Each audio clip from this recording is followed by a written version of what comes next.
Hey everyone, please welcome you guys to the Gwynedd website. So, I know you don't know who I am, and let me just please introduce myself. My name's Amy Louise Martin, I'm 19, and I'm recording this video, guys. So, I'm recording this video, guys, because I talk about creative writing, and it is amazing, out of this world. Why I'm here is because I'm gonna tell you guys about the piece of the work I've done. I am going to do the story first of the Warlock, and it's the one I created in my own imagination. Let me get to the point, so let's get to the story. This story is about the curse of the Warlock, the one I created, and it's a similar part of my book that I will gonna hopefully post in the future, which is called The Fall of the Legend, and I probably think you guys are gonna like this. So let's get to the story, shall we? It's been more than a century of Warlock witches, vampires, and even more magical humans. But within it lies of the myth of a young girl, it lies a myth of a young boy and a girl who now live in the 21st century and who has no idea how their lives are about going to change. A young girl is sitting in the back garden of a house. She has a blonde strawberry hair and blue eyes. She's wearing blue jeans with the white canvas trainers and a jumper the colour of the wine. She can hear the birds and can see the birds flying, but it's a foggy day. She looks into distance but can see nothing. She suddenly smiles just as a young guy knocked the wall. Hey! It's nice to see you smile, not in a bad mood. He gently his shoulder into her and sit down at the brown bench next to her. She turned her head to him, and he has a blonde hair, blue eyes, and wearing nothing but black clothes and a black Adidas. What are you smiling about? He gently plays with her hair, which she pushes behind her ear. I smile for good things, he smirks. He gently holds her chin and draws her closer to his hips. They began to kiss. Passion, fire, hotness, weakness, and tension. The stab and her cheeks flare up to red as they give each other a look as the wind suddenly dies down. Everything goes silent. Clouds turn to dark, mysterious, and cold. Shh! Belle says, as they both began to get up from the bench and walk to the middle of the garden. There's suddenly a lightning sound, and the clouds start to swirl into funnel shape. All of a sudden, a lightning flash hit the ground as a young boy appears as the ground shakes.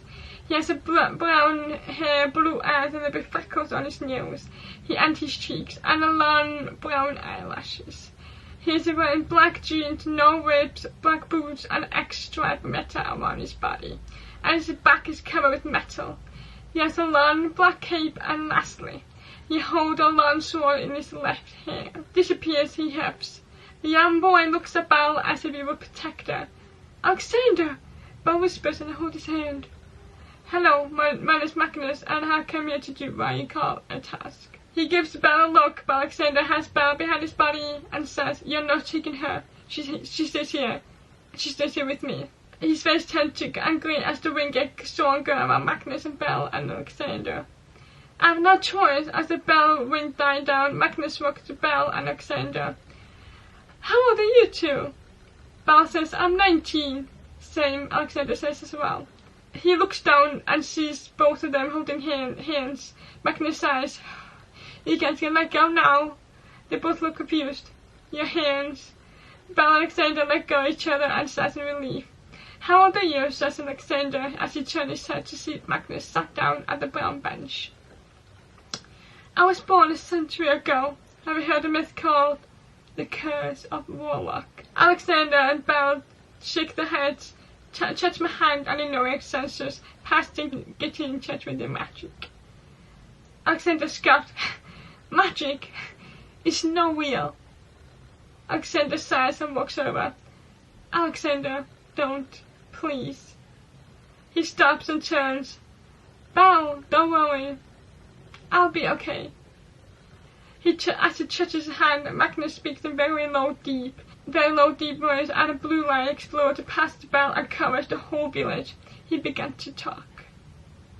This is a story of your past, and about a young girl named Gabriella and a boy called Ryan, who lived in the 6th century as both of them fell in love. Alexander sees a young girl who has ginger hair, curly hair, blue eyes, just wearing a white plain dress. Ryan has a brown hair with blue eyes and wears similar dapper 1920 outfit, just like the Bridge Benders. They are playing, laughing in the field. Then one day, as a naughty couple, they were expecting a child who goes faster than everybody could imagine. In the next 2 weeks, a child boy is born, who has one brown eye and one blue eyes. They named him Zane, who they did not know he was a powerful warlock. Once he grew and grew, he became immune from hurting strong people, who began to think he was the Lord of God, who was supposed to protect people, and yet he did. He was like the Robin Hood, but stronger. However, years later he went missing and nobody saw him again until today. Magnus takes Alexander's hand and the lightning makes a return. You are the once-lived warlock in the 21st century, and you are coming with me. Say goodbye to Belle. Alexander gets out from the grass and hugs her. I have to go. I have to. His voice is breaking. I love you, Belle. Like a million. I got something for you. A necklace for your 21st birthday. 21st birthday tomorrow. Happy birthday, my darling. They went for a kiss and a hug. Alexander returned to Magnus as they fly up to the sky and everything returns to normal. The wind returns and the bird returns and the sun comes out of the fog. Nobody sees him again until 6 years later. A lightning bolt sweeps into Belle's old house. He groans as he gets up from the grass and slowly looks up to the house, which is crumbling like nature's been taken over. He walks past the house and sees Belle gathering her things together with a child, a young girl. Alexander tears up and gasps, Who's the man over there? A young girl asks Belle. She looks over and sees him. Belle drops a box on the floor and grabs the girl and runs to him. She stops and scares him. Is it you? She asks.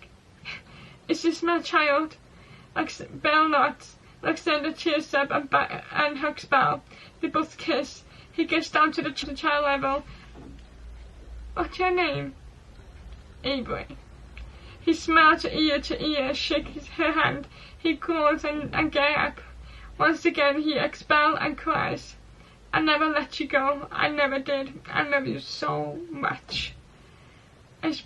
A shiny piece of necklace shows as he gently holds the necklace. He gasps and starts hearing that more. He opens the necklace shaped like a heart, and there's a picture of Avery being born. He closes the necklace and gives him a minute. He sighs. I love you too, Belle.